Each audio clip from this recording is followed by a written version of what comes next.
The fact that John Mara, as you and Al were talking about a little bit earlier, is writing, letters back to fans who are disgusted with what they're watching on the field.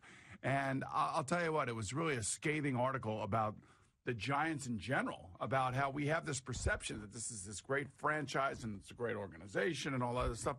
And I think they've done a really good job of kind of leading us to believe that.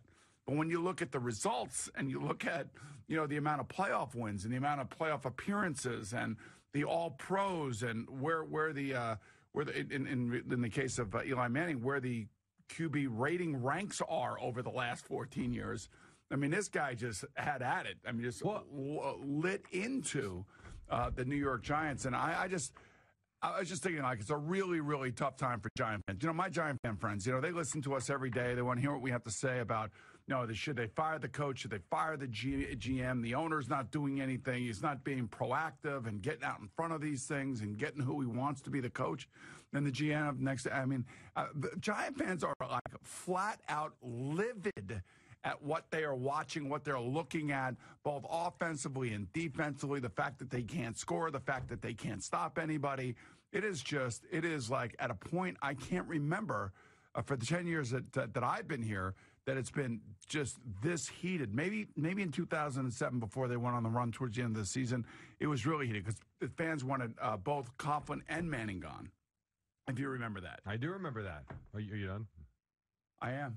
So here's the age-old question. All kidding aside, do you want to be a really good team for a long time, or do you want to be a team that once in a while wins it all? Because that is essentially what the Giants are. They are a team that they don't make the playoffs every year, but boy, when they do get there, at least twice in the last 10 years, they win 2 Super Bowls. There are NFL franchises that have not won a Super Bowl. There are NFL franchises that have not reached the Super Bowl. And the Giants are a team that have not only reached it, but when they reach it, they win it. They won 4 of them. And there are most NFL franchises would die for 1, 2, 3, 4, and they're sitting there with 4. That having been said, you're right. In between, a lot of crap. And for Eli Manning, who some believe is a Hall of Fame quarterback, others don't think he even belongs in the conversation, that's where the question kind of lies. What is he? What are they? Well, it's like this particular writer was pointing out, and I know that he was emotional because he was upset. Sure, that of course. That not only that they lost, the previous games leading up to last week, but the fact that they lost to a winless team, quarterbacked by by the way, rookie quarterback. No doubt. Hey. I mean, that completely outplayed their supposed Hall of Fame quarterback. I don't know what to tell you. It is about as bad as it gets for New York sports. And I was on a really, really bad team here in New York. We won 3 games. But dysfunctional like this?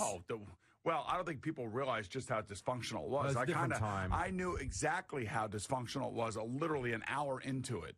But I'm just telling you that, in terms of guys not playing? Yeah. Really?